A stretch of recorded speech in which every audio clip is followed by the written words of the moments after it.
de faire cette vidéo en tant qu'enseignant. Tout d'abord, pouvez-vous vous présenter?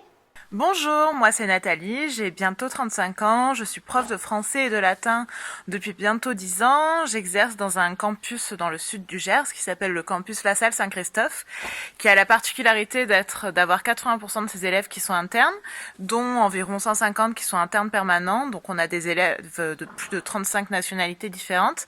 C'est très très enrichissant et très agréable. En plus de mes cours de français et de latin, j'anime aussi un atelier théâtre et un club des droits de l'homme. Nous avions le projet de partir en Pologne cette année pour visiter le camp d'extermination d'Auschwitz, mais malheureusement notre projet est reporté à une date ultérieure. Voilà.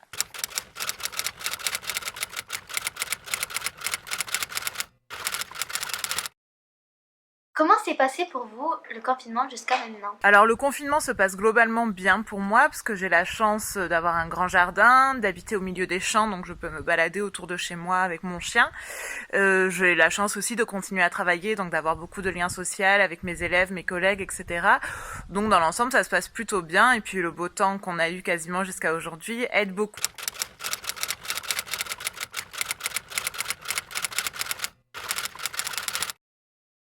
Qu'est-ce qui est compliqué pour vous dans cette nouvelle organisation? Ce qui est le plus compliqué pour moi, c'est le temps passé devant l'ordinateur, parce que je dois répondre à une cinquantaine de mails par jour pour répondre à tous mes élèves, et à toutes leurs interrogations, à toutes leurs inquiétudes, faire des corrections aussi.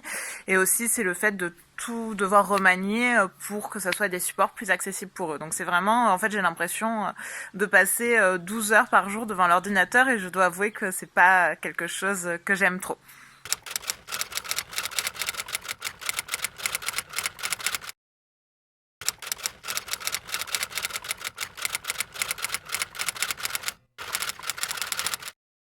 Qu'est-ce qui vous manque le plus dans votre travail? Clairement, ce qui me manque le plus, ce sont mes élèves. Et les collègues aussi quand même. Mais les élèves d'abord.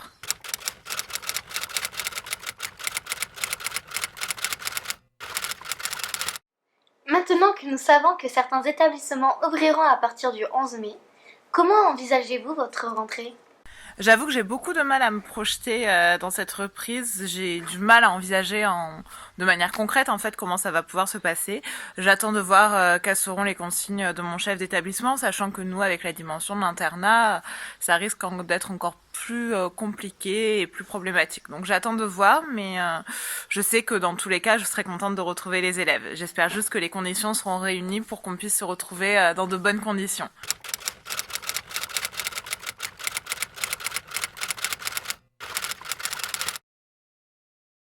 Et quel est votre mot de la fin? Mon mot de la fin, c'est rester chez vous, respecter les consignes. Je sais que c'est difficile pour tout le monde, mais il faut qu'on soit tous solidaires et tous responsables, parce que ça n'entraîne pas que nous, c'est pas que notre propre liberté qui est en jeu, c'est aussi la liberté et la santé de plein de personnes. Donc à nous d'être responsables, à nous de patienter, à nous de garder espoir, à nous de rester chez nous pour que cela soit bientôt qu'un mauvais souvenir. Merci!